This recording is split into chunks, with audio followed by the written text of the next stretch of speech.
What's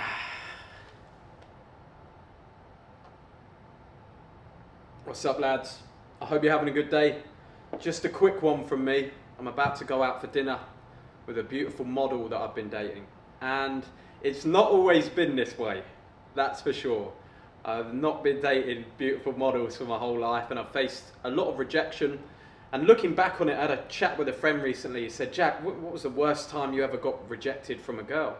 And there was a moment for me, a rejection that I faced, and I'll tell you the story. A rejection I faced that I think turned me into a man, that actually turned me into the person that's in front of you right now. And it was when I first got to Thailand.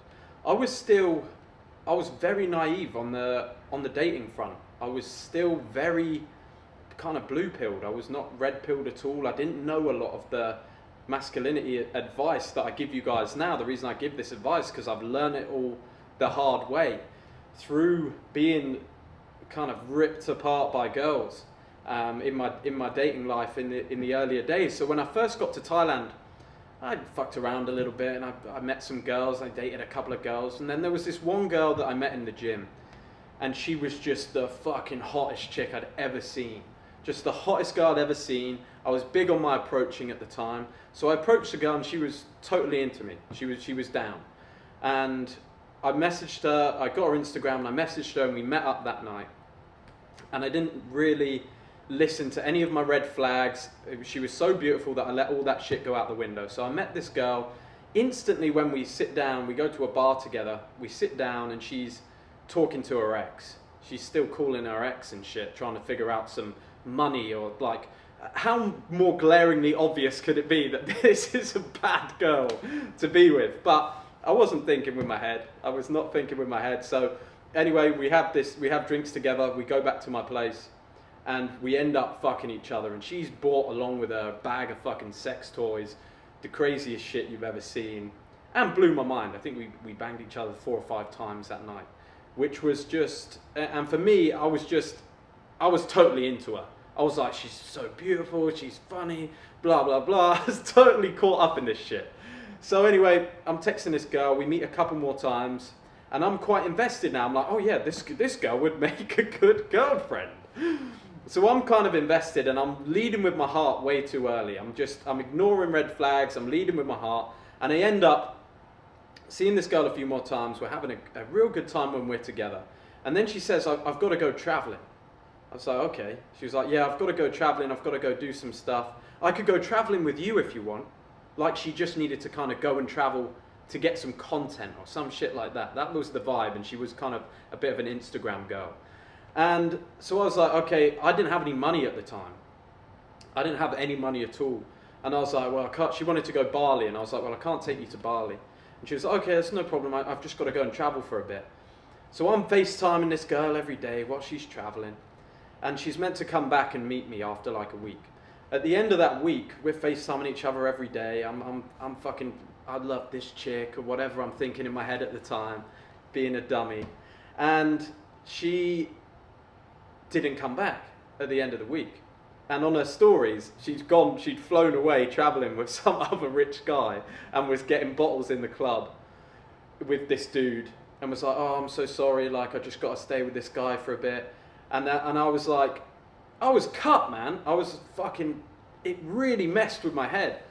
But it was the best thing that possibly could have ever happened to me, because it instantly showed me why you have to listen to the advice around dating, why you have to follow rules as a man, and why you have to really pay attention to the red flags and not get yourself into these situations. So that was the first lesson I learned. I was like, I'm an idiot. But I did the G thing. I managed to sort myself out. I was never going to beg for this girl or do anything like that. So I instantly cut her off, stopped replying to her messages, and I was furious. And I was furious in a way that it gave me energy. I was a little bit heartbroken, but I was more angry than anything. When you go through a situation like that, you've got a couple of different emotions. There's a little bit of sort of heartbreak there, or you're feeling a little bit like, and this was only a week, which was why it screwed with me. But sometimes if it's a girl that you really let yourself get involved with mentally, that's why it's so dangerous to get mentally involved right at the start. It can have a big pull, even more than girls that you've dated before. And it was the first time I'd ever have a girl reject me and go with somebody else, the first time in my life. And it made me absolutely furious. And I used that energy. I didn't mope around. I didn't talk about this shit. I didn't message the girl ever again. And I just decided at that point, I'm going to fucking make something of myself.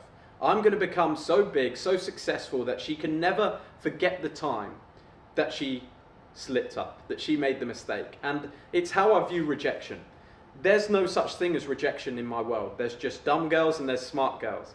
Because the smart girls know to stick around and the dumb girls miss an opportunity. And that's how you should see it. So anyone who's going through rejection right now, you've got so much fucking energy. You've got so much fucking anger or just disappointment there or anger with yourself. You channel that into becoming the best version of yourself. You use it as self-improvement rocket fuel, which is what it was for me. And I just hit the gym harder than ever. I hit my content harder than ever. I hit my business harder than ever. And before long, she was back in the DMs. Oh my God, I see you're doing really well. Your YouTube's blowing up. Do you want to go for a drink?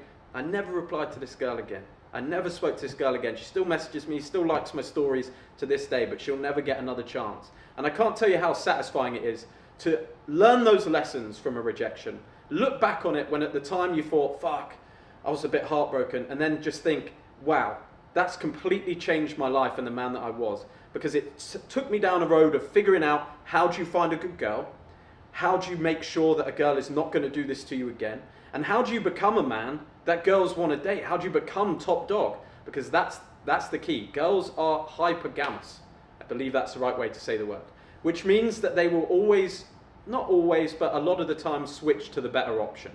And I just decided there's no other way of being in life than just becoming the top dog. Just become the man that there's no one better than. And then you have no worries. Your girl's never going to leave you for nothing. And there's a lot of other things you can do. I mean, girls are so loyal to me now because of the way you set boundaries and you treat them and the things you accept and don't accept. Like, if I went on a date now with a girl that said stuff like that, I wouldn't even entertain sleeping with the girl. If she was on the phone to her ex, I'd be like, that's not something that I'm interested in. And I would just leave. I would leave instantly. When you get red flags, you have to try very, very hard as a man to never let pussy or beauty cloud your mind.